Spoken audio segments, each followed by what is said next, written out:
The purpose of the video today is to show how easy it is to build a dividend portfolio in 2023 from scratch. Before you can even start to invest, you have to figure out what is your budget. The best way to do that is you can create it through many different spreadsheets, but to even start on how to invest, what to invest in, you have to understand how much money you have on a monthly basis per check that's going towards your bills. And then from there on, you're able to see how much money you have left over. Then you can, from there within your budget, you can see how much you can allocate towards investing. Give you an example. So right here, you have what I have coming in. This is right here is what I have in terms of expenses. Now this will be different than yours. Rather, if it's someone that's making $30,000 per year, $40,000, $50,000 per year.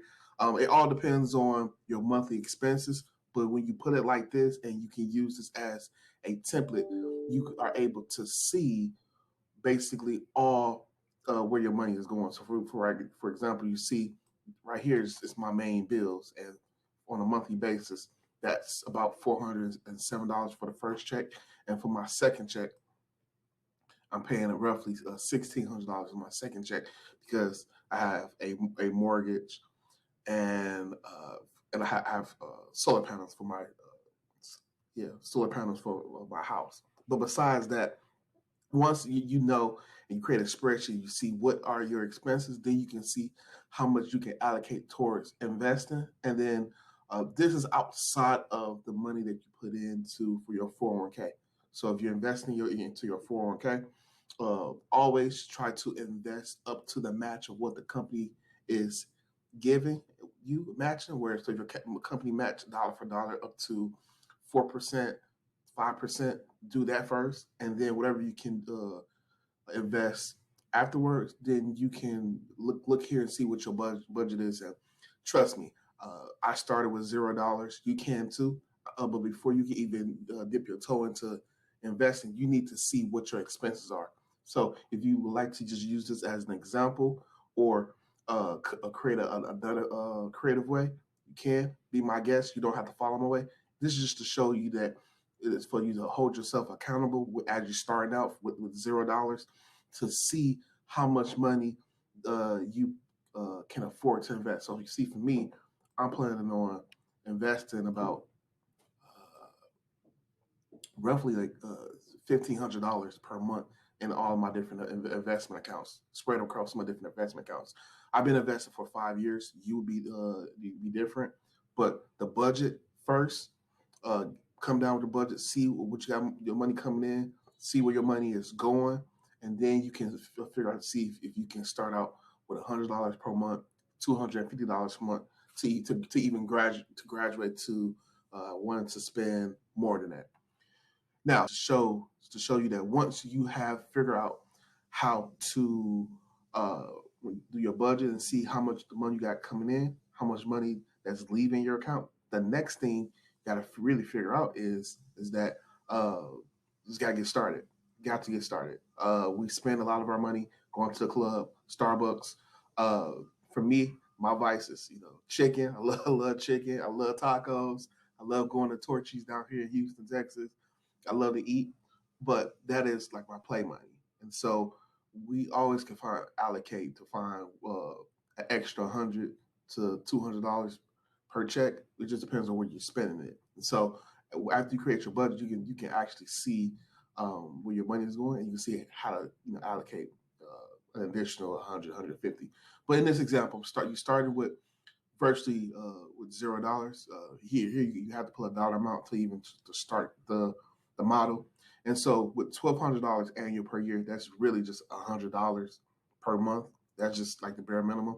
And so I know somebody can scrape away $100. And so with that, it shows that if a person if they can contribute to their 401k 4%, and then if they just wanted to create a portfolio out of nowhere, for $100 per month will be $1,200 per year with a annual dividend yield of 3.5%, a 10% increase portfolio, and a portfolio increase of about 10%.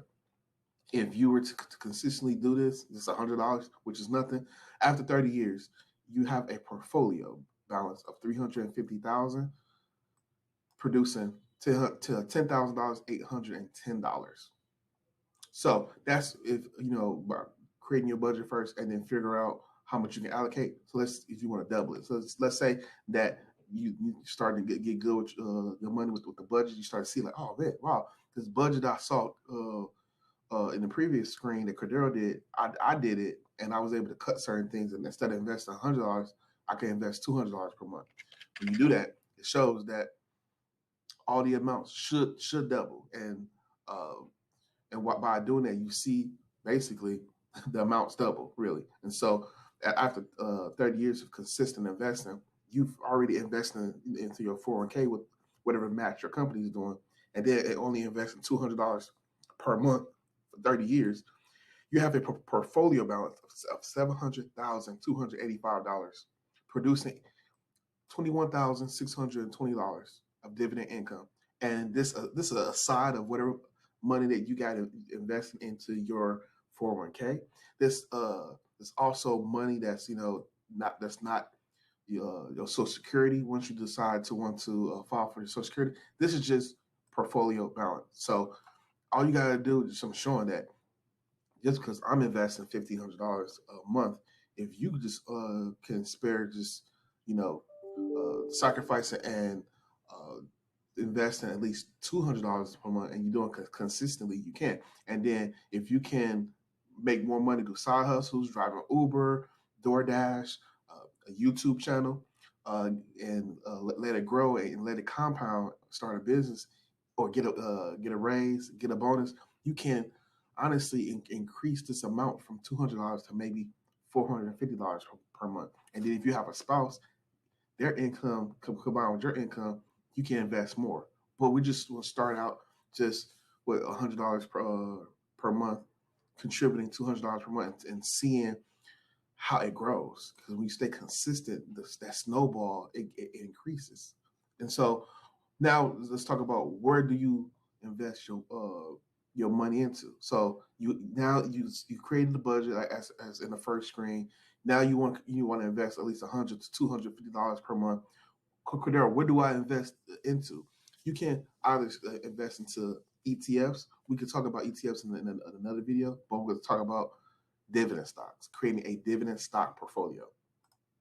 Here is a website called the Dividend Aristocrats, and what you'll find out is that the Dividend Aristocrats are a group of stocks that have been increasing their dividends for the past 25 plus years, and a lot of companies in here is what a lot of people are familiar with, like Air Products. You'll see like Colgate, which is a Palmolive, the toothpaste, and dishwasher liquid, ExxonMobil, McDonald's, PepsiCo. And so typically what people tend to do is that um, once you figure out how much you want to invest in terms of a budget, then the next thing you want to do is to pick at least between minimum 10 to about 25 stocks. A lot of times when people start out, they start out with at least 5 to 10, and then they go off of the Dividend Aristocrats list, stocks that they're familiar with, that they know, that they brand loyalties like Coca-Cola. Yes, like Coca-Cola, Centos, Clorox, ExxonMobil. And so then the next step is that once you have your group of 10 to about 15 stocks starting out, that you want to invest into, you have a strong conviction. The next thing is to figure out the brokerage. So the famous brokerage that people invest into is Fidelity, Charles Schwab, and then also M1 Finance. And then lastly, once you start that, then once you start to eventually down the line begin to get your dividend income rolling in, then the next thing is to figure out what type of dividend tracker that you like to use. So I typically use Track Your Dividends, and it has a nice calendar to show. Like right here, it's just showing that virtually every month I'm making over $100 per month. But then here is another. here is another dividend tracker called the Dividend Tracker. I know, right? The irony. And here I also have put in all of my 32 holdings, and as you see, I have a lot of the dividend aristocrats even in my portfolio, like Ultra Group, uh, McDonald's, Coke, uh, what else? Microsoft and Starbucks are not dividend aristocrats.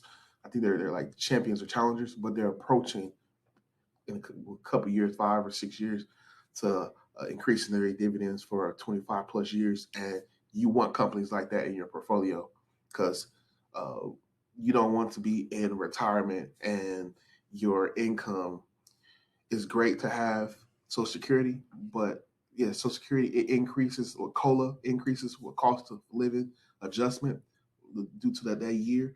But sometimes if you file for Social Security too early, you only maybe getting maybe 1,200 to 1,500 per month. I'm saying only, like that's nothing.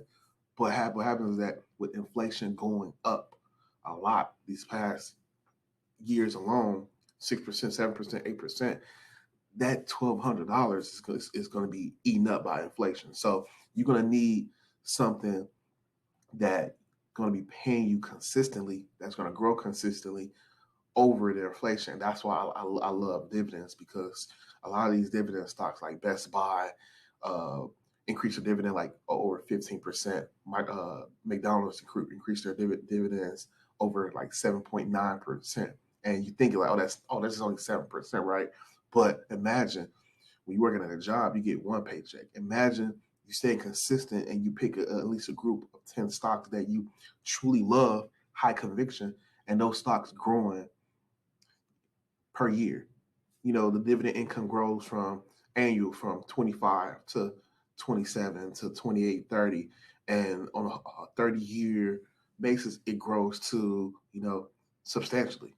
So, and this is on top of you creating a business or a YouTube channel, Social Security, your 401k. It's just an extra buffer of income to help either you when you're being single, if you have a family, or my ultimate goal is to move outside of the US. Hence, my channel is dividend investing, lifestyle, travel.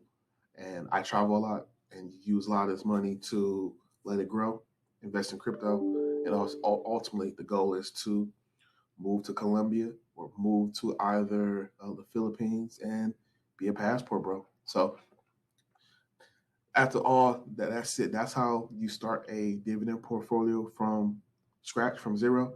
You budget, learn, create a budget through Excel, figure out your expenses, figure out how much you got bringing in, subtract it, and then now once you figure out what you have as a surplus, net income on a monthly basis, split it up per check, how much you have extra on check one, how much you have extra on check two, and then from there, I'm only going to invest $100 this check. I'm going to invest $100 this check. That's $200 per month. Boom, that's $2,400 per year. Then once you start get to the hang of that, also make it come out automatically. Once you make everything come out automatically, it's really easy for out of sight, out of mind. Like when you have your money coming out your check for your 401k. Once soon as it hits your gross and it comes out, you don't see it, so you can't really like be uh, just pressed to want to go to the movies with it or buy chicken like I do. Like I buy El Pollo, I buy chicken and tacos. So basically, when you gotta have it come out automatically, then you don't have to worry about it. And then once you get used to that, then you start to see that as you're making more money,